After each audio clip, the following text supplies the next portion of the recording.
எனதருமை நாட்டு மக்களே, மனதின் குரலின் 110வது பகுதிக்கு உங்களை வரவேற்கிறேன். எப்போதும் போலவே இந்த முறையும் உங்களுடைய பல்வேறு ஆலோசனைகள், உள்ளீடுகள், விமர்சனங்கள் கிடைத்திருக்கின்றன. மேலும் எப்போதும் போலவே இந்த முறையும் கூட என்ன சவால் என்றால், இந்த பகுதியில் எவற்றையெல்லாம் இடம்பெறச் செய்வது என்பதுதான். ஆக்கப்பூர்வமான உணர்வில் ஒன்றை ஒன்று விஞ்சிய உள்ளீடுகள் எனக்கு கிடைத்திருக்கின்றன. இவற்றில் பல மற்றவர்களுக்கு நம்பிக்கை நட்சத்திரங்களாக இருப்பதோடு கூடவே தங்களுடைய வாழ்க்கையையும் மேலும் சிறப்பானதாக ஆக்குவதில் ஈடுபட்டிருக்கும் நாட்டு மக்களைப் பற்றியவை. நண்பர்களே, சில நாட்கள் கழித்து மார்ச் மாதம் 8ஆம் தேதியன்று நாம் பெண்கள் தினத்தை கொண்டாட இருக்கிறோம். இந்த விசேஷமான நாளானது தேசத்தின் வளர்ச்சிப் பயணத்தில் பெண் சக்தியின் பங்களிப்பை போற்றும் சந்தர்ப்பத்தை நமக்கு அளிக்கிறது. பெண்களுக்கு சமமான சந்தர்ப்பம் வாய்க்கப் பெறும்போது மட்டுமே உலகம் தன்னிறைவு பெற்றதாக ஆகும் என்று மகாகவி பாரதியார் கூறியிருக்கிறார். இன்று பாரதத்தின் பெண் சக்தி என்பது அனைத்து துறைகளிலும் முன்னேற்றத்தின் புதிய சிகரங்களை தொட்டு வருகிறது. நமது தேசத்திலே கிராமங்களில் வசிக்கும் பெண்களெல்லாம் ட்ரோன்களை இயக்குவார்கள் என்று சில ஆண்டுகள் முன்பு வரை யாராவது கற்பனை செய்து பார்த்திருப்பார்களா? ஆனால் இன்று இது சாத்தியமாகி இருக்கிறது. இன்று கிராமங்கள் தோறும் ட்ரோன் தீதி எனும் இந்த பெண்களைப் பற்றியே பேச்சாக இருக்கிறது. ஒரு மிகப்பெரிய ஆர்வம் ஏற்பட்டிருக்கிறது என்பதை காணும்போது இந்த முறை மனதின் குரலில் ஒரு நமோ ட்ரோன் தீதியோடு நாம் ஏன் உரையாடக்கூடாது என்று நான் சிந்தித்தேன். நம்மோடு இந்த வேளையிலே நமோ ட்ரோன் தீதியான சுனிதா அவர்கள் இணைந்திருக்கிறார். இவர் உத்தரப்பிரதேசத்தின் சீதாபுரைச் சேர்ந்தவர். வாருங்கள், அவரோடு நாம் உரையாடுவோம். சுனிதா தேவி அவர்களே, உங்களுக்கு வணக்கம். வணக்கம் சார். சரி சுனிதா அவர்களே, முதல்ல நீங்கள் உங்கள் குடும்பம் பற்றி, உங்கள் பின்னணி பற்றி சொல்லுங்கள். நான் தெரிஞ்சுக்க ஆர்வமாக இருக்கேன். சார், எங்கள் குடும்பத்தில் 2 பிள்ளைங்க. நான், என் கணவர், எங்கள் அம்மா, இவங்க எல்லாம் இருக்காங்க. நீங்கள் எது வரைக்கும் படிச்சிருக்கீங்க சுனிதாஜி? சார், BA இறுதி ஆண்டு வரை. அப்புறம் வேலைங்கிற போது வாழ்வாதாரத்துக்கு என்ன செய்கிறீங்க? வேலைன்னா விவசாயம் தானுங்கய்யா, வயல் வேலை. சரி சுனிதாஜி, இந்த ட்ரோன் தீதியாகிற உங்கள் பயணம் எப்படி தொடங்கிச்சு? உங்களுக்கு எங்கே பயிற்சி கொடுத்தாங்க? என்ன மாதிரியான மாற்றம் எல்லாம் ஏற்பட்டிருக்கு? எனக்கு தொடக்கத்திலிருந்து ஒன்று விடாமல் சொல்லுங்கள். கண்டிப்பாக சார். இங்கே நம்ம ஃபுல்ஃபூரில் இஃப்கோ கம்பெனியில் பயிற்சி கொடுத்தாங்க. இலகாபாத்தில் அங்கே தான் பயிற்சி கிடச்சிது. அதுக்கு முன்னால் நீங்கள் ட்ரோன் பற்றி எதுவும் முன்ன பின்ன கேள்விப்பட்டிருந்தீங்களா? சார், கேள்விப்பட்டது கிடையாதுங்க. ஆனால் ஒரு முறை மட்டும் சீதாப்பூரில் இருக்கிற கிருஷி விஞ்ஞான் கேந்திரத்தில் பார்த்துருக்கேன். அப்போ தான் முதன்முறையாக ட்ரோனை நான் பார்த்தது. சுனிதாஜி, அதுதான் நீங்கள் முறையாக அங்கே போனது சரிதானே? ஆமாங்க. நாள் உங்களுக்கு ட்ரோனை காண்பிச்சிருப்பாங்க. பிறகு பலகையில் எழுதி போட்டு கற்றுக் கொடுத்துருப்பாங்க. காகிதத்தில் எழுதி படிக்க வச்சுருப்பாங்க. பிறகு மைதானத்துக்கு கூட்டிக்கிட்டு போய் பயிற்சி கொடுத்துருப்பாங்க. இது எல்லாத்த பற்றியும் விவரமாக சொல்லுங்களேன். கண்டிப்பாக சொல்கிறேன் சார். நாள் அன்னைக்கு நாங்கள் போன அடுத்த நாள்லேருந்து எங்களுக்கு பயிற்சி கொடுக்க ஆரம்பிச்சிட்டாங்க. முதல்ல கோட்பாடு கற்றுக் கொடுத்தாங்க. பிறகு 2 நாள் வர வகுப்பு நடத்துனாங்க. வகுப்பில் ட்ரோனில் என்னென்ன பாகங்கள் இருக்குது, எப்படி எப்படி இயக்குறதுன்னு எல்லா விஷயங்களும் கோட்பாடு வகுப்பில் நடத்துனாங்க. 3வது நாள் அன்னைக்கு சார் எங்களுக்கு தேர்வு வச்சாங்க. அதுக்கு பிறகு கணிப்பொறியிலையும் ஒரு தேர்வு வச்சாங்க. அதாவது முதல்ல வகுப்பு எடுப்பாங்க, பிறகு தேர்வு எழுத சொல்லுவாங்க, பிறகு தான் களப்பயிற்சி. அதாவது எப்படி ட்ரோனை எழும்ப செய்யணும், அதை எப்படி கட்டுப்பாட்டில் வச்சுக்கணும் மாதிரியான விஷயங்கள் எல்லாம் இந்த களப்பயிற்சியில் கற்றுக் கொடுத்தாங்க. பிறகு ட்ரோன் என்ன வேலை செய்யும்னு கற்றுக் கொடுத்தாங்களா? சார், கண்டிப்பாக. அதாவது பயிர் இப்போ அறுவடைக்கு தயாராகிட்டு இருக்கு. இப்போ மழை இல்லை, ஏதோ காரணத்தினால வயலில் எங்களால் இல்லை வேலையாட்கள்னால நுழைய முடியலன்னா இது மூலமாக ரொம்ப ஆதாயங்கள் விவசாயிகளுக்கு ஏற்படும். வயலில் நாங்கள் நுழைய வேண்டிய அவசியமே இல்லை. நாம் வரப்பு மேலே நின்றுக்கிட்டு வயலில் ஏதும் புழு பூச்சி நுழைஞ்சிருக்கா, நாம் என்ன முன்னெச்சரிக்கை எடுக்கணும் எல்லாத்தையும் நமக்கு புட்டு வச்சிடும். விவசாயிகளுக்கும் ரொம்ப உதவிகரமாக இருக்கும். சார், இந்த ட்ரோனை வச்சு நாங்கள் இது வரைக்கும் 35 ஏக்கருக்கு ஸ்ப்ரே செஞ்சுருக்கோம். அப்போ இதனால் பயன் இருக்குன்னு விவசாயிகளுக்கும் புரியுதா? கண்டிப்பாக சார், விவசாயிகளுக்கு ரொம்ப சந்தோஷம். அவங்க இதை ரொம்ப பாராட்டி பேசுகிறாங்க. இதனால நேரமும் மிச்சப்படுது. எல்லா வேலைகளையும் இதுவே பார்த்துக்குது. தண்ணி, மருந்துன்னு எல்லாத்தையும் இதுவே பார்த்துக்குது. நாம் வயலோட அளவு, எல்லையை சொன்னால் மட்டும் போதும். எல்லா வேலையும் அரை மணி நேரத்தில் செஞ்சு முடிக்க முடியுது. அப்ப இந்த ட்ரோனை பார்க்கவே ஆளுங்க வந்து போவாங்கல்ல? சார், அதை ஏன் கேட்குறீங்க? ட்ரோனை பார்க்கவே ஏகப்பட்ட பேருங்க வராங்க. வயலில் மருந்தடிக்க உங்களை கூப்பிடுறோம், உதவி செய்யுங்க. பெரிய பெரிய விவசாயிகள்லாம் எங்ககிட்ட நம்பர் கேட்டு வாங்கிட்டு போகிறாங்க. நான் ஏன் இதை கேட்குறேன்னா, லட்சாதிபதி தீதியை உருவாக்குறதுங்கிற ஒரு இலக்கு எனக்கு இருக்கு. இன்னைக்கு நீங்கள் பேசுகிறத, ஒரு ட்ரோன் தீதி முதமுறையாக என் கூட பேசுகிறத நாடு முழுக்க இருக்கிற சகோதரிகள் கேட்டுக்கிட்டு இருக்காங்க. அவங்க கிட்ட நீங்கள் ஏதாவது சொல்ல விரும்புகிறீங்களா? இன்னைக்கு நான் ஒரே ஒரு ட்ரோன் தீதியாக இருக்கலாம். ஆனால் என்ன மாதிரியே ஆயிரக்கணக்கான சகோதரிகள் முன் என்ன மாதிரியே ட்ரோன் தீதியாக ஆகணும். என் கூட ஆயிரக்கணக்கான நபர்கள் இணையும் போது தான் எனக்கு ரொம்ப மகிழ்ச்சியாக இருக்கும். நம்ம எல்லோருக்கும் ட்ரோன் தீதிங்கிற அடையாளம் கிடைக்கும். சரி சுனிதா அவர்களே, உங்களுக்கு பல பல நல்வாழ்த்துக்கள். இந்த நமோ ட்ரோன் தீதி இவர் தேசத்தின் விவசாயத்தை நவீனமயமாக்கும் ஒரு மிகப்பெரிய ஊடகமாக ஆகி வருகிறார். என்னுடைய பல பல நல்வாழ்த்துக்கள். நன்றி சார், ரொம்ப நன்றி. நன்றிம்மா. நண்பர்களே, இன்று தேசத்தில் பெண் சக்தி பின்தங்கி இருக்கும் துறை என்பது ஏதுமில்லை. பெண்கள் தங்களின் தலைமை பண்பு காரணமாக மிகச்சிறப்பான வகையில் செயல்பட்டிருக்கிறார்கள். இயற்கை வேளாண்மை, நீர் பாதுகாப்பு மற்றும் தூய்மை, வேதிப்பொருள்கள் நமது பூமி தாய்க்கு அளிக்கும் கஷ்டங்கள், அது தரும் வேதனை, வலி, இவற்றிலிருந்து நமது பூமி தாயை காப்பாற்றுவதில் தேசத்தின் தாய்மை சக்தி பெரும் பங்காற்றி வருகிறது. தேசத்தின் மூலை முடுக்கெங்கும் பெண்கள் இப்போது இயற்கை விவசாயத்தை விரிவாக்கிக் கொண்டிருக்கிறார்கள். இந்த தேசத்தில் ஜல் ஜீவன் மிஷன், அதாவது அனைவருக்கும் பாதுகாப்பான குடிநீர் திட்டத்தின்படி நடந்து வரும் அனைத்து பணிகளுக்கும் பின்னணியில் நீர்க்குழுக்களின் மிகப்பெரிய பங்களிப்பு இருக்கிறது. இந்த நீர்க்குழுக்களுக்கு தலைமையேற்றி நடத்துபவர்கள் என்று சொன்னால் அவர்கள் பெண்கள்தாம். இதை தவிரவும் கூட சகோதரிகள் பெண்கள் நீர் பாதுகாப்பிற்காக அனைத்து விதமான முயற்சிகளையும் மேற்கொண்டு வருகிறார்கள். என்னோடு இப்போது தொலைபேசி வழி இணைந்திருக்கும் பெண்ணின் பெயர் கல்யாணி பிரஃபுல் பாட்டில் அவர்கள். இவர் மகாராஷ்டிரத்தில் வசிப்பவர்.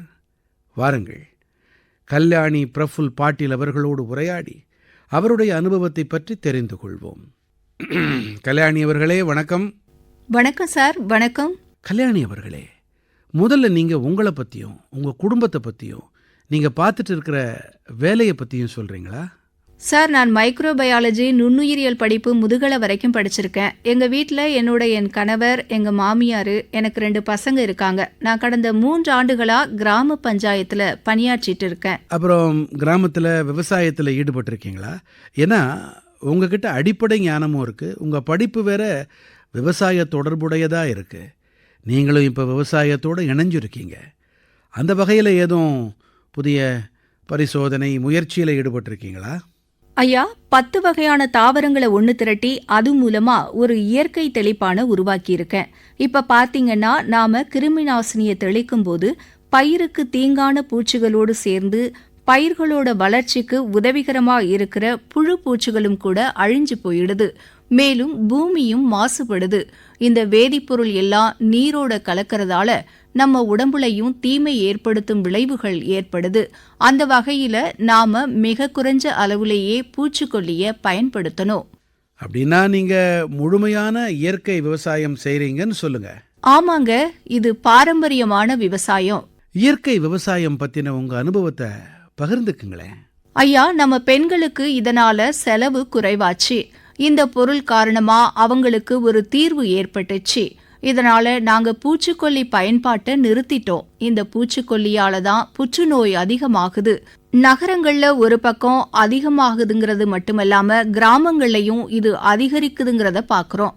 நாம நம்ம குடும்பங்களோட ஆரோக்கியத்தை உறுதி செய்யணும்னா இந்த இயற்கை வழி வேளாண்மையை கைக்கொள்றது அவசியம். அந்த வகையில பெண்களும் கூட ஆக்கப்பூர்வமான பங்களிப்பை செய்துகிட்டு இருக்கோம். நல்லது கல்யாணி அவர்களே. நீங்க நீர் மேலாண்மை, நீர் பாதுகாப்பு விஷயத்திலையும் பணியாற்றி இருக்கீங்க இல்லையா? அதுல என்ன செஞ்சீங்க? ஐயா, மழைநீர் சேகரிப்புங்கிற வகையில தொடக்கப்பள்ளி, அங்கன்வாடி, கிராம பஞ்சாயத்து மாதிரியான அரசு கட்டிடங்கள்ல சேர்ற தண்ணி எல்லாத்தையும் ஓரிடத்துல சேகரிக்கிறோம். இது ஒரு ரீசார்ஜ் ஷாஃப்ட், நீர் சேகரிப்பு அமைப்புன்னு வச்சுக்கோங்களேன். மழை நீர் விழும்போது அது நிலத்தடியில ஊறி இறங்கணும். ஆக அதுக்கு ஏத்த வகையில நீர் சேகரிப்புக்கான 20 மீள் நிரப்பு சுரங்கங்களை நாங்க கிராமத்துல உருவாக்கி இருக்கோம். மேலும் 50 மீள் நிரப்பு சுரங்கங்களுக்கு ஒப்புதல் கிடைச்சிருக்கு. இப்ப விரைவிலேயே இதுக்கான பணிகளும் தொடங்க இருக்கு. நல்லது கல்யாணி அவர்களே, உங்களோட உரையாடினதுக்கு ரொம்ப மகிழ்ச்சி. உங்களுக்கு பல பல நல்வாழ்த்துக்கள். ரொம்ப ரொம்ப நன்றி ஐயா. உங்களோட பேசுறது எனக்கு ரொம்ப சந்தோஷமா இருந்துச்சு. என் வாழ்க்கை முழுமை அடைஞ்சதா நான் உணர்றேன். ரொம்ப நன்றிங்க. தொடர்ந்து சேவை செய்யுங்கம்மா. உங்க பேரே கல்யாணி. நீங்க எப்பவுமே நல்லதே செய்வீங்க. நன்றிம்மா. வணக்கம். நன்றிங்க. வணக்கம்.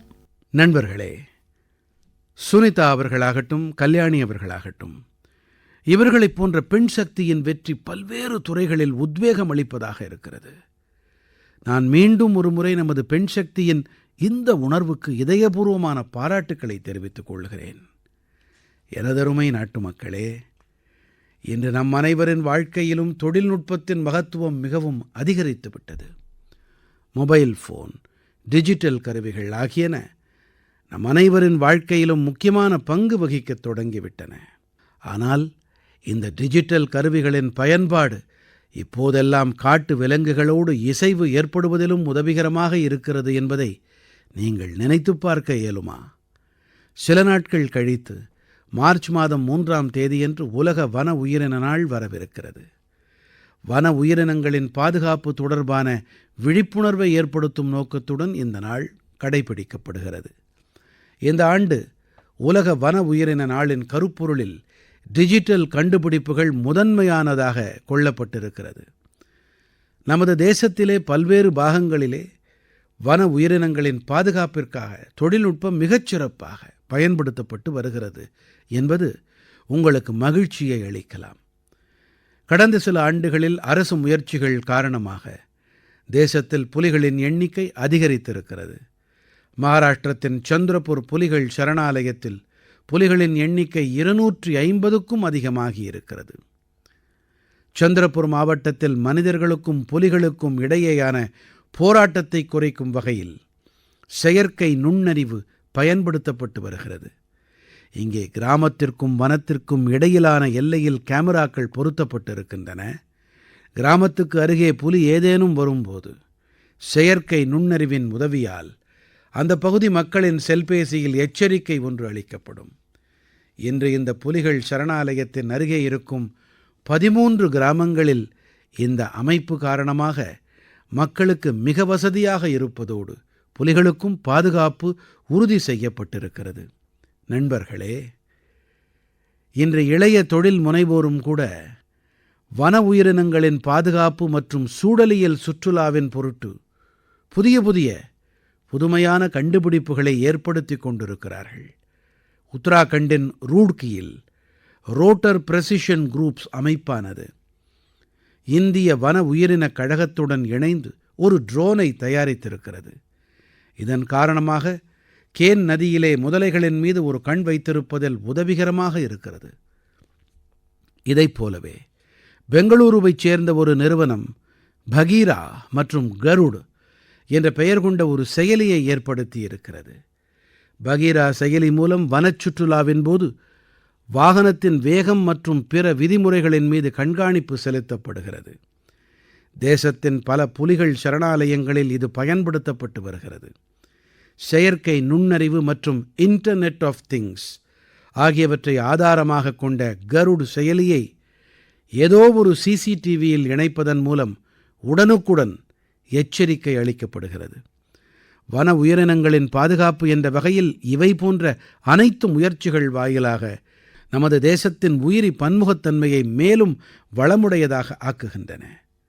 நண்பர்களே, பாரதத்திலே இயற்கையோடு இயைந்த இசைவு என்பது நமது கலாச்சாரத்தின் பிரிக்க முடியாத அங்கமாக இருப்பது. ஆயிரக்கணக்கான ஆண்டுகளாகவே இயற்கையோடும் வன உயிரினங்களோடும் இசைவான வாழ்க்கையை வாழும் உணர்வோடு நாம் வாழ்ந்து வந்திருக்கிறோம். நீங்கள் மகாராஷ்டிரத்தின் மேல்காட் புலிகள் சரணாலயத்திற்கு சென்றால் அங்கே உங்களால் நேரடியாக இதை அனுபவிக்க முடியும். இந்த புலிகள் சரணாலயத்தின் அருகே கட்கலி கிராமத்தில் வசிக்கும் பழங்குடியின குடும்பங்கள் அரசு உதவியோடு தங்களின் வீடுகளை ஹோம் ஸ்டே எனும் தங்கும் விடுதிகளாக மாற்றிவிட்டார்கள். இவை வருமானத்திற்கான மிகப்பெரிய சாதனமாக இவர்களுக்கு ஆகியிருக்கிறது. இதே கிராமத்தில் வசிக்கும் கோர்கு பழங்குடியினத்தவரான பிரகாஷ் ஜாம்கர் அவர்கள் தனது 2 ஹெக்டேர் நிலத்தில் 7 அறைகள் கொண்ட தங்கும் விடுதியை ஏற்படுத்தியிருக்கிறார்.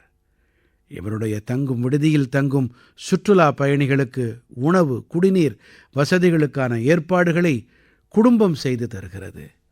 தங்களுடைய வீடுகளுக்கு அருகே இவர்கள் மருத்துவத் தாவரங்களோடு கூடவே மாமரம், காப்பி ஆகியவற்றையும் நட்டிருக்கிறார்கள். இது சுற்றுலா பயணிகளின் ஆர்வத்தை அதிகரிக்கிறது. அதே வேளையில் புதிய வேலை வாய்ப்புகளும் ஏற்படுகின்றன.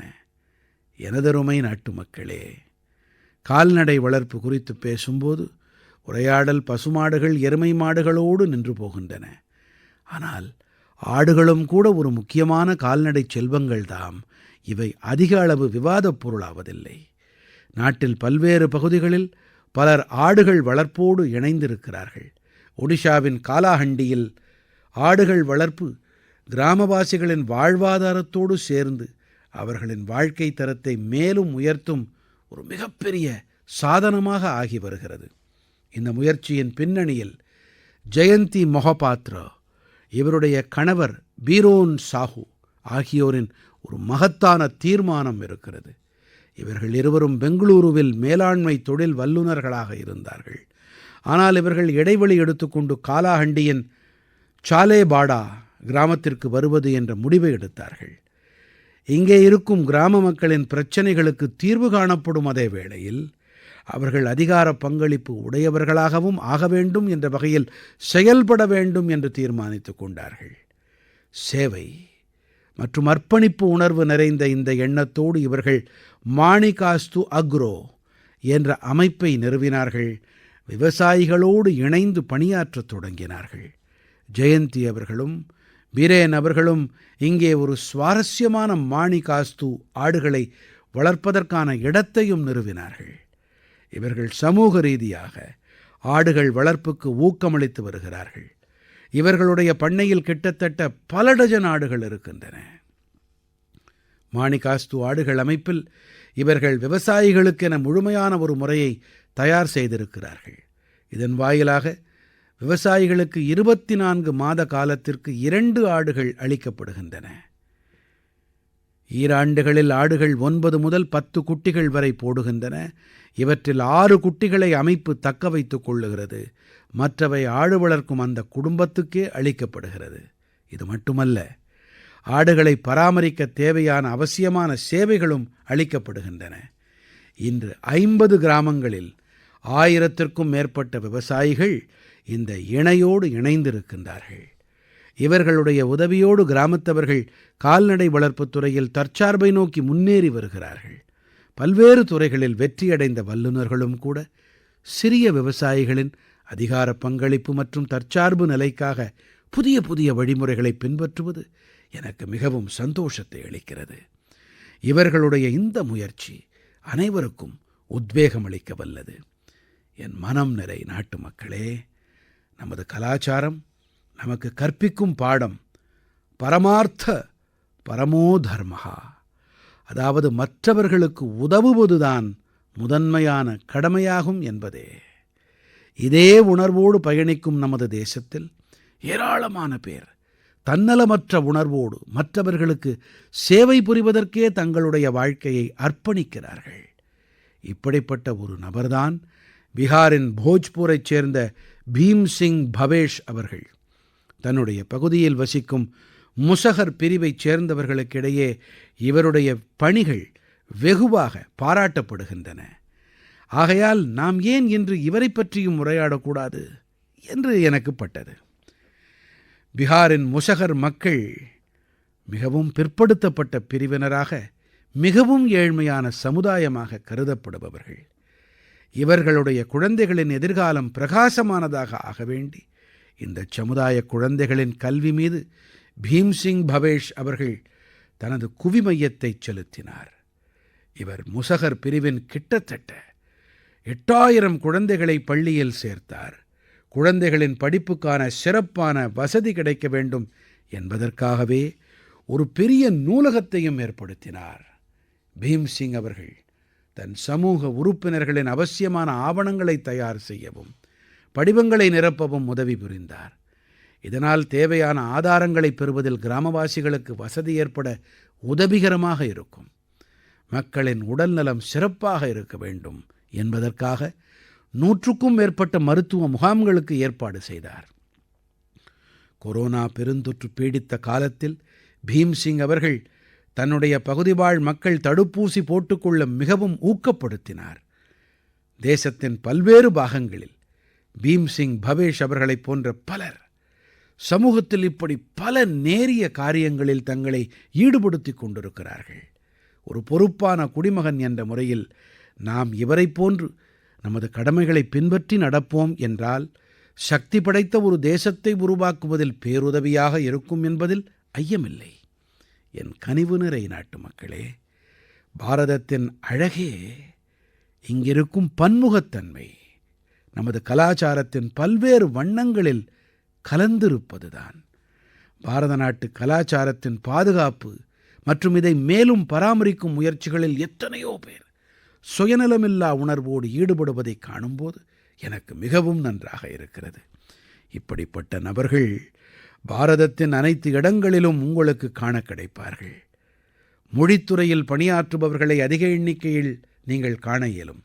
ஜம்மு காஷ்மீரத்தின் காந்தர்பலைச் சேர்ந்த முஹம்மத் மான்ஷா அவர்கள் கடந்த 3 தசாப்தங்களாகவே கோஜ்ரி மொழியை பாதுகாக்கும் முயற்சிகளில் ஈடுபட்டு வந்திருக்கிறார்.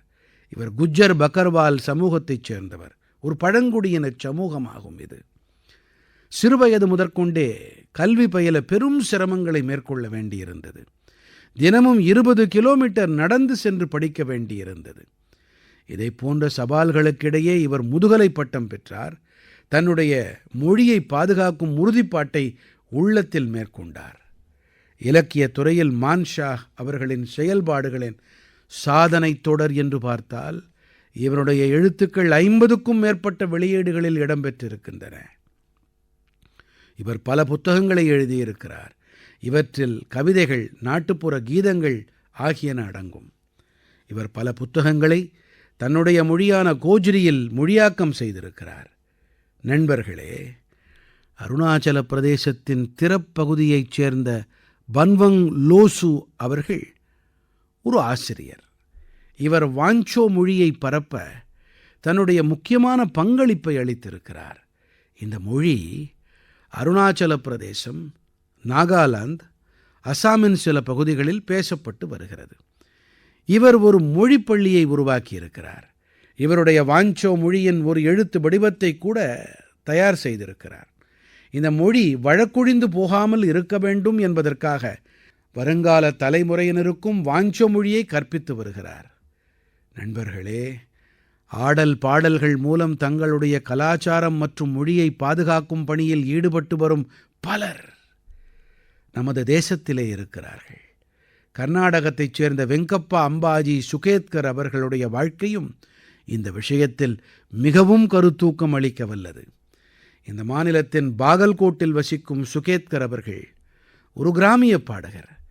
இவர் 1000க்கும் மேற்பட்ட கோந்தலி பாடல்களை பாடியிருப்பதோடு இந்த மொழியிலே கதைகளையும் நன்கு பிரச்சாரம் செய்திருக்கிறார். எந்த ஒரு கட்டணமும் பெறாமல் பல மாணவர்களுக்கு பயிற்சியும் அளித்திருக்கிறார். பாரதத்திலே உற்சாகமும் ஊக்கமும் நிறைந்த இப்படிப்பட்ட நபர்களுக்கு குறைவே இல்லை. இவர்கள் நமது கலாச்சாரத்தை தொடர்ந்து வளப்படுத்தி வருகிறார்கள். நீங்களும் இவர்களிடமிருந்து உத்வேகமடையுங்கள். உங்கள் தரப்பில் ஏதேனும் செய்யும் முயற்சியில் ஈடுபடுங்கள். நீங்களும் நிறைவான உணர்வை அனுபவிப்பீர்கள். என் நெஞ்சம் நிறை நாட்டு மக்களே, 2 நாட்கள் முன்பாக வாராணசியில் நான் இருந்த வேளையில் ஒரு மிகச் சிறப்பான புகைப்பட கண்காட்சியை பார்க்க நேர்ந்தது. காசி மற்றும் அருகிலே இருக்கும் பகுதிகளைச் சேர்ந்த இளைஞர்கள் தங்கள் கேமராக்களில் படம் பிடித்த கணங்களைக் கண்டபோது அற்புதமானதாக இருந்தது. இதிலே பல புகைப்படங்கள் மொபைல் கேமராக்களிலே எடுக்கப்பட்டவை. உள்ளபடியே இன்று யாரிடத்தில் செல்பேசி இருக்கிறதோ அவர் ஒரு கண்டென்ட் கிரியேட்டர், உள்ளடக்க விஷயங்களை உருவாக்குபவராக ஆகிவிட்டார். மக்கள் தங்களுடைய திறன்கள், திறமைகளை வெளிப்படுத்த சமூக ஊடகமும் பேருதவியாக இருக்கிறது. பாரதத்தின் நமது இளைய நண்பர்கள் உள்ளடக்க விஷயங்களை உருவாக்கும் துறையில் அற்புதங்களை படைத்து வருகிறார்கள். அது எந்த ஒரு சமூக ஊடக தளமாக இருந்தாலும் சரி, பல்வேறு விஷயங்கள் குறித்து பல்வேறு உள்ளடக்கத்தை பகிரக்கூடிய நமது இளைய நண்பர்கள் கண்டிப்பாக அவற்றிலே இருப்பார்கள். சுற்றுலாவாகட்டும், சமூக சேவையாகட்டும், பொதுமக்கள் பங்களிப்பாகட்டும், அல்லது உத்வேகமளிக்கும் வாழ்க்கை பயணமாகட்டும், இவற்றோடு தொடர்புடைய பல வகையான உள்ளடக்க விஷயங்கள் சமூக ஊடகத்தில் காண கிடைக்கின்றன. உள்ளடக்க விஷயங்களை உருவாக்கி வரும் தேசத்தின் இளைஞர்களின் குரல் இன்று மிகவும் தாக்கம் ஏற்படுத்துவதாக ஆகிவிட்டது. இவர்களுடைய வல்லமைக்கு மதிப்பளிக்கும் வகையிலே நேஷனல் கிரியேட்டர்ஸ் அவார்டு, தேசிய படைப்பாளிகள் விருது ஒன்று உருவாக்கப்பட்டிருக்கிறது. இதன்படி தொழில்நுட்பத்தை பயன்படுத்தி சமூக மாற்றத்தின் வலுவான குரலாக பல்வேறு பிரிவுகளில் ஒலிக்கும் இவர்கள் கௌரவிக்கப்பட இருக்கிறார்கள். நீங்களும் இத்தகைய சுவாரஸ்யமான உள்ளடக்க விஷயங்களை படைப்போரை அறிவீர்கள் என்றால் அவர்களை தேசிய படைப்பாளிகள் விருதுக்கு கண்டிப்பாக பரிந்துரை செய்யுங்கள். எனதருமை நாட்டு மக்களே, சில நாட்கள் முன்பாகவே தேர்தல் ஆணையம் மேலும் ஒரு இயக்கமான மேரா பெஹ்லா வோட் தேஷ் கே லியே, என்னுடைய முதல் வாக்கு தேசத்தின் பொருட்டு என்பதை தொடக்கியிருப்பது எனக்கு மிகுந்த மகிழ்ச்சியை அளிக்கிறது. இதன் வாயிலாக குறிப்பாக முதல் முறை வாக்காளர்கள் பெருவாரியான எண்ணிக்கையில் வாக்களிக்க வேண்டிக் கொள்ளப்படுகிறார்கள். உற்சாகமும் ஊக்கமும் நிறைந்த தனது இளைஞர் சக்தியின் மீது எப்போதும் பாரதத்திற்கு பெருமிதம் உண்டு. நமது இளைய நண்பர்கள் தேர்தல் நடைமுறைகளில் எந்த அளவுக்கு பங்கெடுக்கிறார்களோ அதன் விளைவு தேசத்திற்கு அந்த அளவுக்கு லாபகரமானதாக இருக்கும். நானும் கூட முதல் முறை வாக்காளர்களிடத்திலே வேண்டிக் கேட்டுக்கொள்கிறேன், நீங்கள் சாதனை பதிவேற்படுத்தும் எண்ணிக்கையிலே வாக்களியுங்கள். 18 வயது ஆன பிறகு 18வது மக்களவைக்கான உறுப்பினரை தேர்ந்தெடுக்கும் வாய்ப்பு உங்களுக்கு கிடைத்திருக்கிறது. அதாவது இந்த 18வது மக்களவையும் கூட இளைஞர்களின் எதிர்பார்ப்புகளின் அடையாளமாக விளங்கும். ஆகையால் உங்களுடைய வாக்கின் மகத்துவம் மேலும் அதிகரித்திருக்கிறது. பொது தேர்தல்களின் இந்த அமளிக்கிடையே இளைஞர்களே, நீங்கள் அரசியல் வழிமுறைகளின் அங்கமாக ஆவதோடு கூடவே இது தொடர்பாக நடைபெறும் வாதங்கள், விவாதங்கள் தொடர்பாகவும் விழிப்போடு இருங்கள். மேலும் நினைவில் வைத்துக் கொள்ளுங்கள், என்னுடைய முதல் வாக்கு தேசத்தின் பொருட்டு என்பதை. விளையாட்டுத் துறையாகட்டும், திரைத்துறையினராகட்டும், இலக்கிய உலகைச் சேர்ந்தவர்களாகட்டும், பிற தொழில் வல்லுநர்களாகட்டும், அல்லது நமது இன்ஸ்டாகிராம் மற்றும் யூடியூப் ஆகட்டும், இந்த இயக்கத்தில் உற்சாகத்தோடு பங்கெடுத்துக் கொள்ளுங்கள். நிபுணர்களே, முதன்முறையாக வாக்களிக்கும் நமது வாக்காளர்களை ஊக்கப்படுத்துங்கள் என அனைத்து துறைகளைச் சார்ந்த தாக்கம் ஏற்படுத்துபவர்களிடத்திலும் நான் கேட்டுக்கொள்கிறேன். நண்பர்களே, மனதின் குரலின் இந்த பகுதியில் எம்மட்டே தேசத்தில் மக்களவைத் தேர்தல்களுக்கான சூழல் நிலவுகிறது. கடந்த முறையைப் போன்றே மார்ச் மாதத்தில் தேர்தல் விதிமுறைகள் அமலுக்கு வரும் சாத்தியம் இருக்கிறது. மனதின் குரல் நிகழ்ச்சியின் கடந்த 110 பகுதிகளாக நாம் இதை அரசின் தாக்கத்திலிருந்து தள்ளி வைத்தே வந்திருக்கிறோம் என்பதே கூட மனதின் குரலின் மிகப்பெரிய வெற்றியாகும். மனதின் குரலில் தேசத்தின் சமூக சக்தி பற்றி பேசப்படுகிறது. தேசத்தின் சாதனைகள் விவாதிக்கப்படுகின்றன. இது ஒரு வகையிலே மக்களுக்காக மக்கள் வாயிலாக தயார் செய்யப்படும் நிகழ்ச்சியாகும். ஆனாலும் கூட அரசியல் கண்ணியத்தை பின்பற்றும் வகையில் மக்களவை தேர்தல் என்ற இப்போதைய காலகட்டத்தில் அடுத்த 3 மாதங்களுக்கு மனதின் குரலின் ஒலிபரப்பு நடைபெறாது. அடுத்த முறை நாம் உரையாடுவது மனதின் குரலின் 111வது பகுதியாக இருக்கும். அடுத்த முறை மனதின் குரலின் தொடக்கம் 111 என்ற சுபமான எண்ணோடு கூடவே இருக்கும். இதைவிட வேறு என்ன சிறப்பாக இருக்க முடியும்? ஆனால் நண்பர்களே, நீங்கள் எனக்காக ஒரு வேலை செய்ய வேண்டும். மனதின் குரல் வேண்டுமானால் 3 மாதங்கள் வரை வராமல் போகலாம். ஆனால் தேசத்தின் சாதனைகள் நின்று போகப் போவதில்லை என்பதால் நீங்கள் மன் கி பாத் ஹேஷ்டேக் என்பதோடு கூட சமூகத்தின் சாதனைகளை, தேசத்தின் சாதனைகளை சமூக ஊடகத்தில் தரவேற்றிக் கொண்டே இருக்கவும். சில நாட்கள் முன்புதான் ஒரு இளைஞர் நல்லதொரு ஆலோசனையை கூறியிருந்தார்.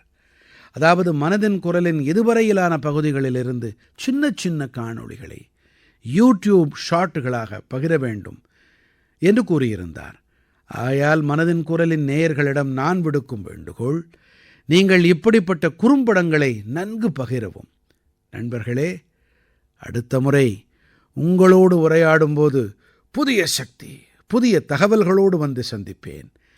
நீங்கள் உங்களை கவனமாக பார்த்துக் கொள்ளுங்கள். பல பல நன்றிகள். வணக்கம்.